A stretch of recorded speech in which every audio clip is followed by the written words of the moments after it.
Film का main character यूकी एक freelancer है जो कैसे भी एक स्टेबल जॉब पाना चाहता है। एक दिन उसकी बहुत पुरानी दोस्त आना मिलती है जो उसे एक बहुत अच्छी अपॉर्चुनिटी के बारे में बताते हुए कहती है कि किसी ने $1 मिलियन कमाने की अनाउंसमेंट करवाई है। दोनों को ये थोड़ा अजीब लगता है, लेकिन फिर भी ट्राई करने के लिए यूकी एडमिशन के लिए अप्लाई कर देता है। कुछ दिनों बाद यूकी और आना एक वैन में होते हैं जिसमें वो सभी लोग जिन्होंने पैसे कमाने के लिए अप्लाई किया था उनको एक सुनसान जगह पर ले जाया जाता है जहां बंकर जैसी दिखती एक बिल्डिंग थी। सभी अंदर जाते हैं लेकिन उन्हें वहां पर कोई भी नहीं मिलता।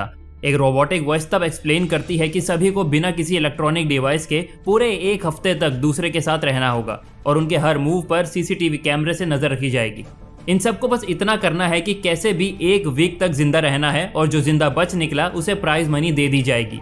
किसी को कुछ भी समझ में नहीं आया और फिर भी सब खुशी से पार्टिसिपेट करने के लिए तैयार हो जाते हैं। फिर एक फाइनल अनाउंसमेंट होती है जिसमें सभी को आखिरी चांस देते हुए कहा जाता है कि अगर किसी को इस गेम से बाहर होना है तो वो अभी भी हो सकता है, लेकिन कोई राजी नहीं हुआ। इसके बाद सब डाइनिंग हॉल में जाते हैं जिसके बाद मेन गेट हफ्ते के लिए परमानेंटली बंद हो जाता है और यहाँ से पहला दिन शुरू होता है। हॉल की एक वॉल पर टाइमर लगा हुआ है जो बताएगा कि उनके पास कितना टाइम बचा है। उसी के नीचे एक और नंबर है जो अभी तक अनक्लियर है कि वो किसे शो कर रहा है। तभी पार्टिसिपेंट्स की नजर टेबल पर रखी 10 डॉल्स पर जाती है जो उन्हीं 10 पार्टिसिपेंट्स को रिप्रेजेंट कर रही थी। सभी अपना अपना इंट्रोडक्शन दे रहे होते हैं कि एक डॉल इंटरप्ट करते हुए रोबोट के बारे में बताने लगती है जो सीलिंग से अटैच्ड है और जिसका काम उन लोगों को पनिश करना है जो रूल्स को फॉलो नहीं करेंगे। फर्स्ट रूल में हर किसी को 10 बजे से पहले अपने अलॉट किए गए रूम में जाना होगा और अगर कोई 10 बजे के बाद रूम से बाहर रोबोट को दिखेगा तो उसे उसी वक्त एलिमिनेट कर दिया जाएगा। ग्रुप पूछता है कि एलिमिनेशन का मतलब क्या है, लेकिन उन्हें कोई जवाब नहीं मिलता।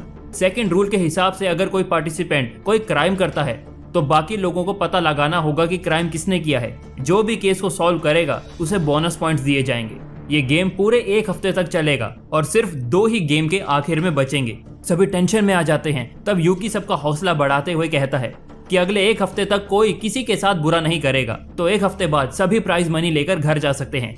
नेक्स्ट सीन में हम एक ओल्ड लेडी और मीजा नाम की एक लड़की को बर्तन साफ करते हुए देखते हैं जब हीरो नाम का एक छोटा आदमी वहां आता है और ओल्ड लेडी से पूछता है कि क्या वो वही फेमस सीरियल किलर है जो आजकल न्यूज चैनल में छाई हुई है।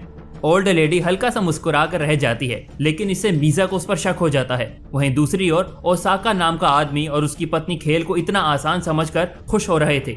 तभी हीरो उनके पास आकर कहता है कि लवाई नाम का कंटेस्टेंट एक सीरियल किलर है, लेकिन लवाई पीछे ही खड़ा होता है जो ये सब सुन लेता है। यहाँ अच्छे से समझा जा सकता है कि हीरो सबको एक दूसरे पर शक करवाना चाहता है ताकि रियल गेम शुरू हो सके, लेकिन ऐसा करने से उसका क्या फायदा होगा ये अभी तक क्लियर नहीं है।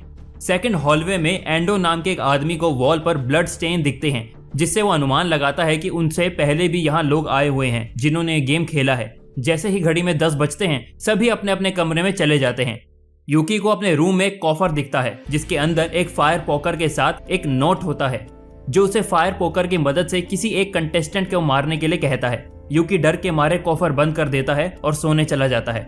अगली सुबह आना उसे जगाती है और बताती है कि ऐसा ही सेम कॉफर बाकी सभी कंटेस्टेंट्स के रूम में भी मिल जाता है जिसके अंदर सेम नोट के साथ अलग अलग हथियार हैं। तभी हॉलवे में एक चीख सुनाई देती है। जाने पर पता चलता है कि किसी ने गन को यूज करके हीरो को मार डाला है। इतने टेंशन के माहौल में लवाई हंसने लगता है जिसकी वजह से सभी उस पर शक करने लगते हैं। यूकी ये सब देखकर वहां से भागने की कोशिश करता है लेकिन असफल हो जाता है। एक रोबोट गार्ड हीरो की डेड बॉडी एक कमरे में ले गया जहां 8 कॉफिन्स हैं जो कि उन्होंने सबके लिए जो एक एक करके एलिमिनेट होने वाले हैं। रोबोट हीरो को एक कॉफिन में डाल देता है और सभी को इन्वेस्टिगेशन शुरू करने के लिए ऑर्डर देता है। अगर क्रिमिनल पकड़ा जाता है तो डिटेक्टिव और मरने वाली फैमिली को प्राइज मनी का डबल दिया जाएगा।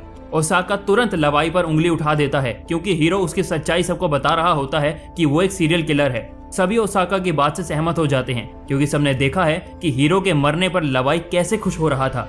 लेकिन यूकी सबकी हाँ में हाँ ना मिलाता हुआ सबको अपने अपने वेपन्स दिखाने के लिए कहता है। जिसके पास गन मिलेगी वही कल्प्रिट होगा, लेकिन ग्रुप इस आइडिया से सहमत नहीं होता क्योंकि अगली बार किलर उस पर हमला कर सकता है जिसके पास सबसे कम खतरनाक वेपन होगा।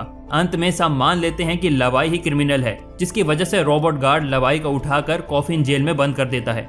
अपने कमरे में लौटने के बाद यूकी अपना कॉफर फिर से देखता है जिसमें उसे गन मिलती है। वो समझ जाता है कि लवाई क्रिमिनल नहीं है और असली किलर ने उसे फंसाने के लिए अपना वेपन उसके वेपन से बदल लिया है। यूकी गन को छुपा देता है ताकि कोई उस पर झूठा आरोप ना लगा पाए।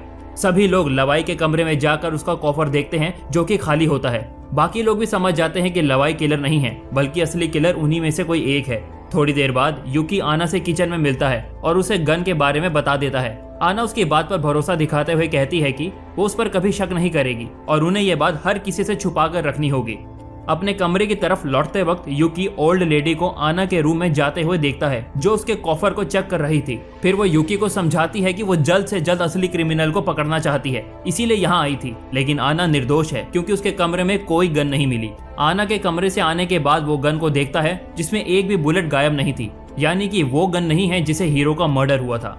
ओल्ड लेडी अब भी किलर को ढूंढने की कोशिश कर रही होती है कि तभी कोई पीछे से उसके सर पर नेल से अटैक कर देता है। कैमरा घूमने पर हमें पता चलता है कि ओल्ड लेडी का खून मीजा ने किया है। सभी आना पर शक करने लगते हैं क्योंकि ओल्ड लेडी को सबसे ज्यादा उसी पर शक था।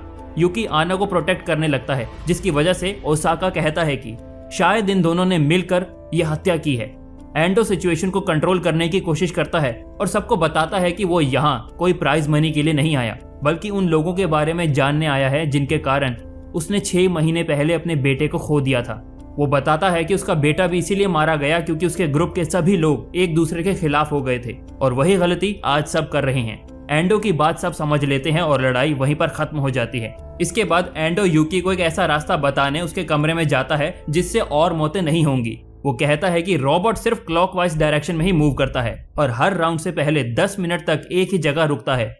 इसका मतलब ये है कि अगर वो हमेशा रोबोट के पीछे रहेंगे तो कोई भी आगे से पकड़ा नहीं जाएगा और आगे से क्राइम को रोकने के लिए हर रात को 2 लोगों के एक पेयर को हॉलवे में पहरेदारी करनी होगी। आना और यूकी फर्स्ट शिफ्ट लेते हैं। बातों के बीच आना अपने प्यार का इजहार यूकी से करती है, लेकिन वो इन सब में रोबोट को भूल जाते हैं और इस बार रोबोट एंटी क्लॉकवाइज घूमने लगता है। दोनों पकड़े जाने से सेकंड्स पहले छुप जाते हैं। कुछ ही देर में नेक्स्ट शिफ्ट का टाइम हो जाता है, जो कि मीजा और ओसाका की वाइफ वकाना की थी। लेकिन वकाना के आने में देर हो जाती है, इसलिए यूकी मीजा के साथ रुकने का डिसाइड करता है। वहीं कॉफिन्स वाले कमरे में हम ओसाका और वकाना को देखते हैं, जो सीक्रेटली गेम को जीतने की प्लानिंग कर रहे थे। तभी वकाना को अपनी शिफ्ट याद आती है और वो चली जाती है। जब ओसाका रूम में अकेला रह जाता है तो अचानक सीलिंग अपने आप मूव करने लग जाती है, जिसके नीचे आकर ओसाका की मौत हो जाती है। अगली सुबह सबको उसकी मौत का पता चलता है। वकाना सदमे में ऐलान करती है कि जिसने भी उसके पति को मारा है वो उसे मार डालेगी। अचानक सीलिंग फिर से नीचे आने लगती है, जिसके कारण सभी जल्दी से बाहर भागने लगते हैं और सीलिंग को कंट्रोल करने वाले रिमोट को एक कॉलेज स्टूडेंट के हाथ में देखते हैं। वो कहता है कि उसे रिमोट जमीन पर पड़ा मिला और बस वो उसे टेस्ट कर रहा था। वो समझ जाता है कि कोई उस पर यकीन नहीं करेगा, इसीलिए वो पैनिक होकर अपने डिफेंस में अपना वेपन उठा लेता है। सभी पीछे हट जाते हैं, लेकिन वकाना अपने पति का बदला लेने के लिए उसे अपनी एक्स से मार डालती है और फिर खुद की भी जान ले लेती है। लगातार 3 मौतों के बाद अब सिर्फ 4 कंटेस्टेंट्स गेम में बचे थे। यहाँ हमें दिखाया जाता है कि वॉल पर स्ट्रेंज नंबर असल में नंबर ऑफ व्यूज को दिखा रहा है, यानी स्ट्रीमर्स इस गेम को लाइव अपने डिवाइसेस पर देख रहे थे। उसी शाम आना और मीजा सबके लिए चाय बनाते हैं। जब कोई देख नहीं रहा होता तब मीजा चाय में ड्रग मिला देती है। वो सबको बताती है कि उसका बीमार बेटा उसका घर पर वेट कर रहा है और वो प्राइज मनी से अपने बेटे का इलाज करवाना चाहती है। इसका मतलब है कि इसी रीजन की वजह से मीजा ने ओल्ड लेडी को मारा और अब वो बाकी बचे लोगों को भी मारना चाहती है। रात को यूकी मीजा से बात करने के लिए उसके रूम में जाता है, लेकिन अचानक उसके हाथ पैर सून पड़ जाते हैं और वो जमीन पर गिर जाता है। तब मीजा उसे सच बताते हुए कहती है कि उसने सभी के चाय में कुछ मिला दिया था। जब ड्रग का ज्यादा असर होता हुआ नहीं दिखता तब मीजा उसे मारने के लिए आगे बढ़ती है, लेकिन यूकी वहां से बच के निकल जाता है। हॉलवे में दोनों को रोबोट दिखता है, जो उन्हें वापस अपने रूम्स में जाने के लिए वार्निंग देता है। यूकी तुरंत पास के कमरे में घुस गया, लेकिन बदकिस्मती से मीजा खुद को बचा नहीं पाई। अगली सुबह ड्रग्स का असर खत्म हो गया और सभी हॉलवे में आते हैं, जहां उन्हें मीजा की डेड बॉडी दिखती है। तभी यूकी नोटिस करता है कि मीजा का मर्डर बिल्कुल उसी तरह से हुआ है जिस तरह हीरो का हुआ था, यानी हीरो को किसी कंटेस्टेंट ने नहीं बल्कि रोबोट ने मारा था ताकि ड्रामा शुरू हो सके। और हीरो इसमें राजी इसीलिए हुआ होगा क्योंकि वो प्राइज मनी अपनी फैमिली के पास पहुंचाना चाहता था। रोबोट अनाउंस करता है कि यूकी को केस सॉल्व करने के लिए डबल प्राइज मनी दिया जाएगा। इसके बाद यूकी अपनी गन टेबल पर रख देता है और फिर एंडो ने भी यूकी को फॉलो करते हुए अपना स्क्रू ड्राइवर टेबल पर रख दिया था, लेकिन आना ऐसा करने से मना कर देती है। आखिरी दिन की सुबह यूकी अपने रूम से बाहर आता है और देखता है कि दोनों वेपन गायब हैं। वो आना और एंडो को ढूंढने उनके कमरे में जाता है, लेकिन उसे वहां कोई भी नहीं मिलता।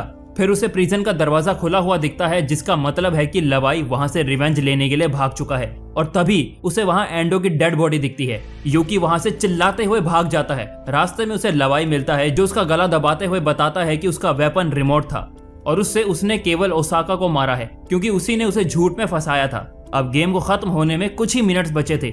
लवाई यूकी को मारने ही वाला होता है कि तभी आना गन के साथ वहां आ जाती है। वो गोली चलाने ही वाली होती है कि यूकी उसे बताता है कि एंडो ने गन का फंक्शन चेंज कर दिया था, इसीलिए वो उसे ना चलाए। लवाई मौका देकर गन लेकर फायर कर देता है और एक्सप्लोजन में मर जाता है। फाइनली आना और यूकी को सर्वियर्स घोषित कर दिया जाता है। गेट खुल जाता है और एक आदमी यूकी का प्राइज मनी उसे पकड़ा देता है। भले ही आना के हाथ कुछ नहीं आया, लेकिन तब भी वो खुश होती है और रिवील करती है कि वो भी हीरो की तरह प्लान का हिस्सा थी। वो भी कंटेस्टेंट्स को एक दूसरे के खिलाफ खड़ा करने का काम कर रही थी। लवाई को प्रिजन से फ्री आना नहीं किया था, लेकिन जब बात यूकी की जिंदगी पर बन आई तो उसने प्लान के रूल को तोड़ते हुए उसको बचा लिया। सब कुछ बताने के बाद आना वहां से चली जाती है और फाइनल सीन में एंडो यूकी के पास आता है और कहता है कि लवाई से बचने के लिए उसने मरने का नाटक किया था। सिटी में वापस लौटते वक्त यूकी पैसों का बैग वहीं फेंक देता है, क्योंकि वो ऐसे गेम का हिस्सा किसी भी तरह से नहीं रहना चाहता था।